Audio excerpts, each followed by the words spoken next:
that's where actually I ran into Arvind's company and many other companies. But what was a $300 million market cap, we converted into a $3 billion market cap over the next 4 or 5 years. And at the peak, when normally you wait to go to the next level, I actually had a call from this company which I now work for, WNS, where I found one board member flew from the UK all the way to New York just to sit with me for half an hour at the New York airport, right, and talk to me about this job. And then immediately after that, he got on the plane and flew back to the UK. I had never heard of this company.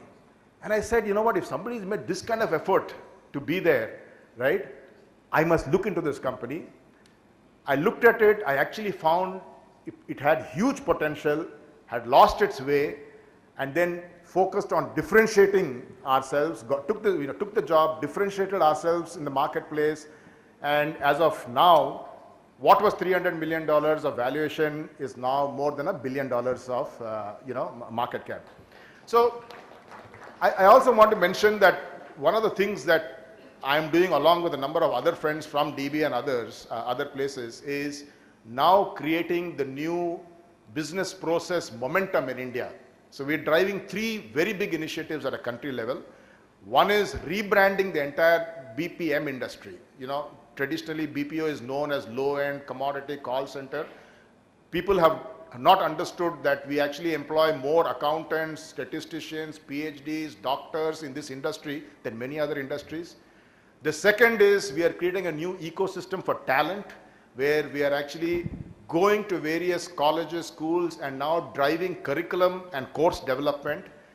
And finally, the one big idea I have around India and business process is to equate the country India with some high value kind of activity. So just like when you think of great filter coffee, you think of Madras. When you think of great European coffee, you think of Colombia. Whenever you think of great advanced electronics, you think of Japan. Whenever you think of high-end offerings like analytics or finance and accounting, we are now driving India as the new initiative. Finally, I will say that all of this has resulted in my success, but I must again say that this success essentially comes because I have followed the advice of other people. More importantly, I've been very lucky in terms of getting right people to work with me and somehow being able to drive the mission along with them. But I must end this by saying that end of the day, nobody really cares about what you have achieved in life, in terms of wealth and and fame and things like that. What people really remember is what impact you had in the marketplace and to society at large, to your friends and to your family. And I'm just hoping that longer term, that is how I will be remembered also. Thank you.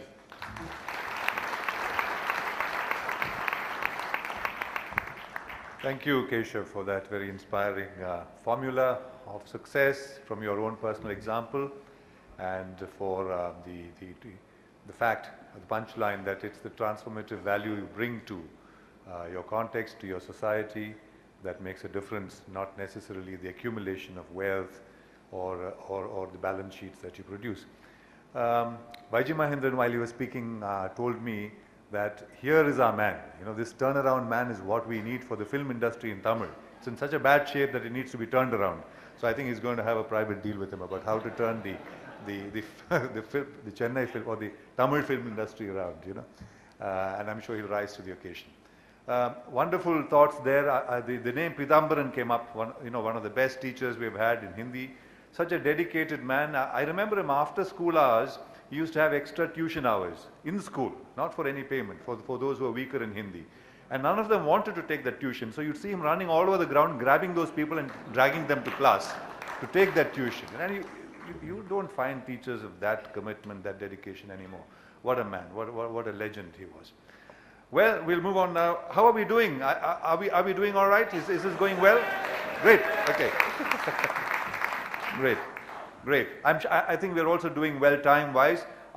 If I'm seen, you know, sneaking in and producing chits of paper to the speakers, it's just giving them a kind of time indication, not because what they are saying is any less interesting, as you know, but just so that I don't want them to exhaust all they have to say here, because there's going to be an interactive session and we want that to be as exciting as well.